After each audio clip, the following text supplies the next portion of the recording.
आज मैं आपको कुछ एक ऐसी बड़ी सिंपल बातें बताता हूँ जो हमारी सोसाइटी में हम कई बार उसे मिस कर जाते हैं और वो काफ़ी इम्पॉर्टेंट होती हैं, लेकिन वो अगर हमारे साथ होती हैं तो हमें उसका बड़ा कष्ट होता है। तब हमारा एक रियलाइजेशन होता है कि हमें इस वाली बात पे पहले ध्यान रखना चाहिए था। जैसे फॉर एग्ज़ाम्पल आप किसी बहुत इम्पॉर्टेंट काम में हों और आपके पास एक कॉल आती है, आपने उसे काट दिया, फिर आपके पास दोबारा कॉल आती है, आपने उसे फिर काट दिया। अगर वो इंसान बार बार कॉल करे जा रहा है तो मुझे पूरी उम्मीद है कि आपको बहुत परेशानी हो जाएगी। तो यही चीज़ आपको भी ध्यान रखनी है कि अगर आपने किसी को 2 बार कॉल कर दिया है, पहली बार किया फिर दोबारा किया, उस बंदे ने अगर दोनों बार या तो कॉल नहीं उठाई या उसे काट दिया, तो इसका मतलब ये है कि वो बंदा कहीं ना कहीं बिजी है या कुछ ऐसा कार्य कर रहा है कि वो आपकी कॉल को नहीं ले सकता। या तो वो क्लास में है या अपने ऑफिस में है या किसी मीटिंग में है या बीमार है, कुछ भी हो सकता है। तो आपको 2 कॉल के बाद उसको कॉल नहीं करना है, आपको वेट करना है और हो सकता है उसका कॉल आपको वापस आए, नहीं तो आप कुछ समय के बाद उसको वापस कॉल कर सकते हैं। दूसरी बात यह है कि अगर आपने किसी से पैसे लिए हैं, बड़ी सिंपल सी बात है, तो वो आपकी रिस्पॉन्सिबिलिटी है उसको वापस करना। उस इंसान को बोलने की ज़रूरत ना पड़े, उससे पहले ही आप उस पैसे को वापस कर दें। एक एक्सपीरियंस रहा है कि अगर आपने कभी किसी को होटल पे या किसी रेस्टोरेंट में आपको किसी ने इनवाइट किया है और कई बार हमारा नज़र जाता है कि अगर वो पे कर रहा है तो कुछ लोग होते हैं जो सबसे महंगी डिश को ऑर्डर करेंगे। ऐसा ना करें और बेस्ट तो ये रहेगा कि वही इंसान ऑर्डर करे, लेकिन अगर वो आपसे इंसिस्ट करता है तो आप ये देखें जो रीज़नेबली आप हैं या ऑर्डर कर सकते हैं। और अगली बार अगर आप उसको ज़रूर बुलाएं और वो फेवर को रिटर्न कर दें, उसको वापस कर दें। एक और बहुत इंपॉर्टेंट बात है कि हमें डिसेंट रहना है सबके साथ। अगर आप में ज्ञान बहुत है या पैसा बहुत है या आपके पास यश है, तो अगर वेटर्स हैं या क्लीनर्स हैं या थोड़े से गरीब लोग हैं या जो आपके लिए कार्य कर रहे हैं, हेल्पर्स हैं, अगर आप उनसे गलत ढंग से या बदतमीजी से बात करेंगे, जो काफ़ी सारे लोग आपने देखे होंगे जो करते हैं, तो वो उचित नहीं है। वो ना आपकी पर्सनैलिटी के लिए, ना आपके कैरेक्टर के लिए, या आपकी जो फैमिली में जो बच्चे हैं वो ना कोई अच्छी बात सीखेंगे और ना ही वो कोई एक आपको ब्लेसिंग्स आपको मिलेंगी उसके लिए। तो एक बहुत ही अच्छा सा पैटर्न है, वो आपके लिए भी बहुत अच्छा है, उन लोगों के लिए भी अच्छा है कि आप हर इंसान को बहुत ही रिस्पेक्ट से ट्रीट करें। हमको ये बताया जाता है कि अगर कोई लेडी या कोई बच्ची वहाँ पर है, आपके साथ आ रही है, तो हम उसके लिए डोर ओपन करें और ये बहुत अच्छी बात है कि हम उनको रेस्पेक्ट शो करें। लेकिन अगर आप जैसे किसी जगह जा रहे हैं, ऑफिस में हैं और आपने उसके लिए डोर को ओपन किया और कई बार क्या होता है उसे आप छोड़ देते हैं और जो पीछे वाला होता है उसके मुंह पे लग जाता है या वो उसको होल्ड करने का ट्राई करता है, तो ये ज़्यादा बेहतर इंसान एक वो होगा कि अगर वो अपना डोर ओपन करे और आपके पीछे कोई आ रहा है तो आप उसको उस वाले डोर को होल्ड करके रखें कि जैसे वो इंसान उस चीज़ को पकड़ सके और आराम से उसको पास कर सके। होपफुली कि वो भी ये अपने पीछे वाले लोगों के लिए करेगा।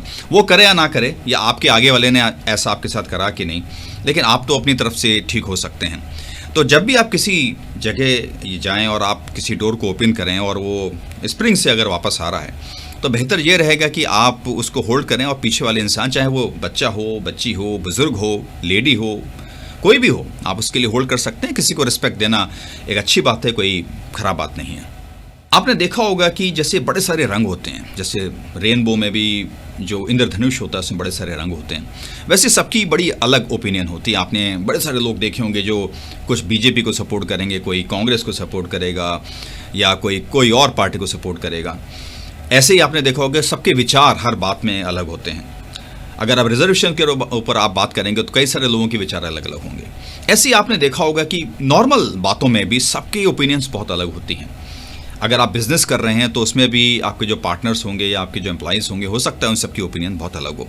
तो ये बहुत ज़रूरी है कि हम सबके पर्सपेक्टिव को देखने की कोशिश करें और ये समझें कि हाँ, उनका देखने का नज़रिया थोड़ा अलग है और इस वजह से हमारा जो रिलेशनशिप है वो बहुत अच्छा चलेगा और एक अच्छा डिसीजन भी निकल के आ सकता है कि अगर हमें किसी कार्य के ऊपर कोई डिसीजन लेना है। अगर कोई बोल रहा है तो उसे इंटरप्ट ना करें।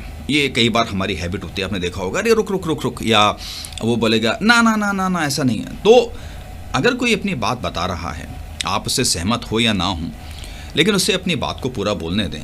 ये बहुत अच्छा एक कम्युनिकेशन का एक तरीका है जिसको हम बोलते हैं गुड लिसनर, कि अगर आपको सुनना आता है तो आप अच्छे तरीके से किसी इंसान को वो बात को समझा सकते हैं और ये हर चीज़ में फ़ायदेमंद है कि आप उसकी बात को समझ पाएंगे, उसके पहलू को समझ पाएंगे अगर उसकी इन्फॉर्मेशन में कुछ गैप है तो आप उसको फिल कर पाएंगे, और ये एक बहुत ही अच्छी बात है। तो अगर कोई इंसान बोल रहा है, अपनी बात को बता रहा है, उसे इंटरप्ट ना करें, उसको पूरा अपनी बात को कंप्लीट करने दो, उसके बाद आप अपने पहलू को रख सकते हैं। आप किसी का मजाक ना बनाएं।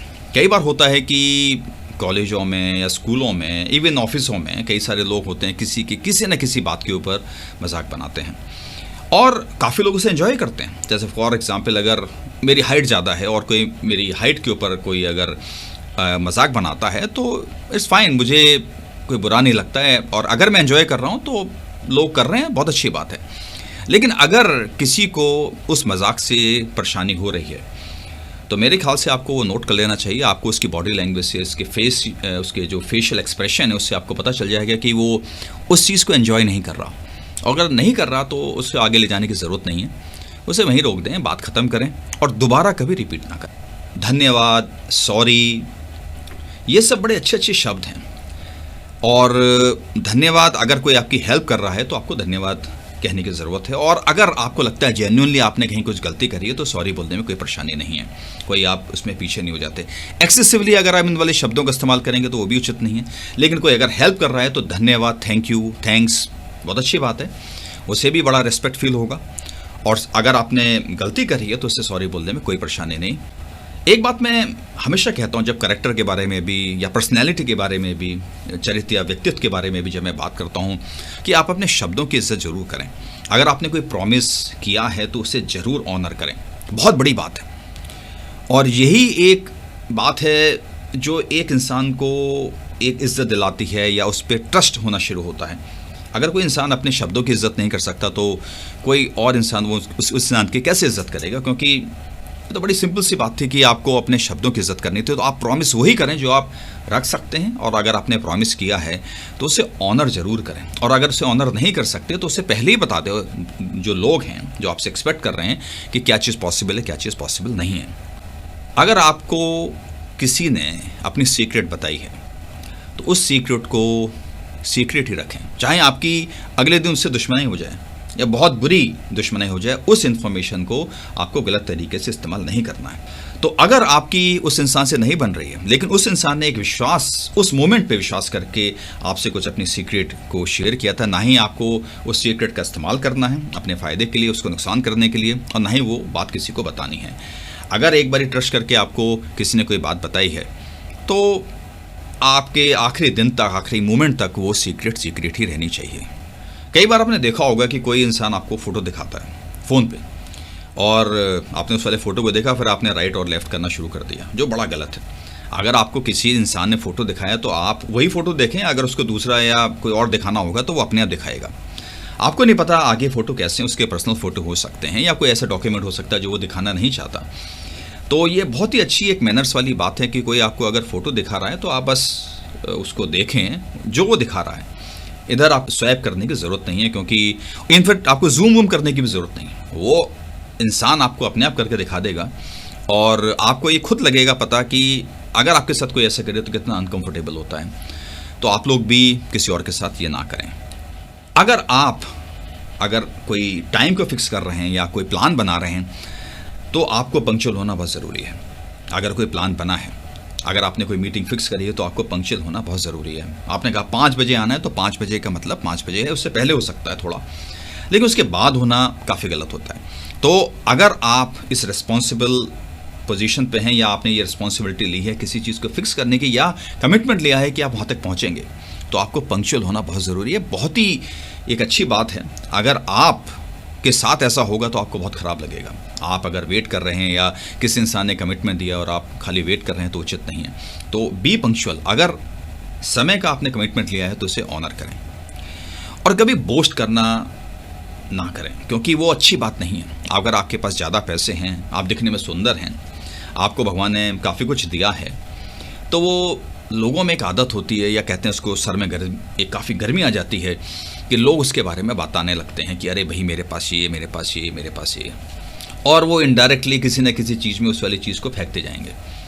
तो उनको शायद ये बात नहीं पता चलती कि सामने वाले को ना तो कुछ अच्छा लग रहा है, इनफैक्ट बुरा ही लग रहा होगा। तो ना तो उससे उनकी इमेज बन रही है और ना ही वो कुछ अपनी इज्जत कमा पा रहे हैं। तो आपने ये देखा होगा मूवीज़ में भी इसका मजाक बनाते हैं कि भाई मेरे जूते 2,000 रुपये के हैं या 10,000 रुपये के हैं, या मेरे पास कार 40 लाख की है और मेरा मोबाइल 1.5 लाख रुपए का है।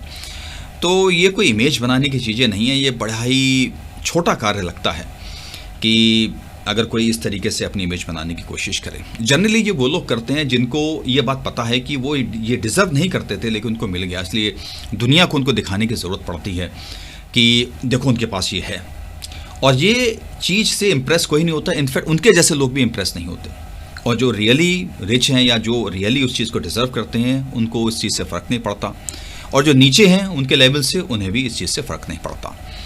तो बड़ा ही शायद एक छोटा सा एक सेगमेंट होगा शायद, अगर इन्फ्लुएंस हो जाए तो ये उचित नहीं है वैसे, क्योंकि अगर आपको अपने लिए भी बहुत अच्छा करना है, अपनी इमेज को बना के रखना है, अपनी पर्सनैलिटी या एक बहुत ही अच्छी इमेज, सोफिस्टिकेटेड इमेज बना के रखनी है, अगर आप उस पर रियली केयर करते हैं, तो ये बोस्टिंग वाली चीज़ बिल्कुल ना करें। अगर आपको ज्ञान है कुछ या आपके पास कुछ है, कुछ लोग होंगे बताएंगे हमारे पास बेटे हैं, बेटियों वाला एक स्थिति भी पहले थी, आजकल भी है कुछ जगह, या पैसे ज़्यादा हैं, कुछ लोग गोल्ड चैन दिखाएंगे, देखो कितनी मोटी चैन है मेरे पास, कुछ लोग अपनी कार दिखाएंगे, फ़ोटो में इस एंगल पे दिखा देंगे जिससे लोगों को पता चल जाए, फ़ोन को शो करते रहेंगे अगर उनके पास एक फ्लैशी महंगा फ़ोन है, या कुछ और चीज़, घड़ी वड़ी जो भी कुछ।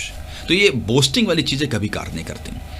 ये कुछ चीज़ें मेरे दिमाग में थी जो मुझे लगा कि आपसे मैं शेयर करता हूँ, और अगर आप इन्हें फॉलो करेंगे आपको काफ़ी अच्छा लगेगा। लेकिन यही चीज़ अगर आपके साथ होंगे तो आपको ये फील हो जाएगा कि ये आपको नहीं करनी, और ये कहीं ना कहीं सारी की सारी बातें आपको पता थी। तो अगर आप इस सब को ध्यान रखेंगे तो मुझे पूरी उम्मीद है कि ये एक सोसाइटी में आप एक अच्छी इमेज बना पाएंगे और आपको भी इससे सबसे बहुत अच्छा लगेगा।